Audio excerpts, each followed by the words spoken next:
చేస్తున్నావు? వాళ్ళతోని మమ్మీకి చాయ్ వేసి గుడ్డ అంటించుకుందామని చూస్తున్నా. ఏమంటావు? అన్న సరే స్టార్ట్ చేద్దాం. ఏదో తేడాగా ఉందేంటి? ఫస్ట్ నేను అన్న చాయ్ అడుగుతుంది కదా, కరం ఇచ్చేయం. ఓయమ్మా వేయాలా? అయ్యో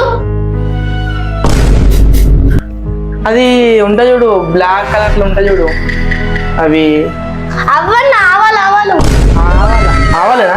ఆవాలే ఆవాలే అది ఇదే కదా. ఆవాలే ఆవాలే. అందరూ చక్కెర వేస్తారు కదా చాయ్లా. మనం ఈసారి ఉప్పు ట్రై చేద్దామా? ఉప్పు వేసి వేద్దాం. ఓకే, ఉప్పు వేసేద్దాం. చాయ్ అయితే మంచిగానే కొడుతుంది. అయితే కొంచెం పసుపు వేద్దామా? కొంచెం పసుపు వేద్దాం. సూపర్ అయిందన్నా. ఎర్రగా మంచిగా. ఓకే, చాయ్ అయితే సూపర్ కొడుతుంది. మమ్మీ ఇప్పుడు మస్తు మెచ్చుకుంటున్నాడు. అవును నడు నడు నడు నడు.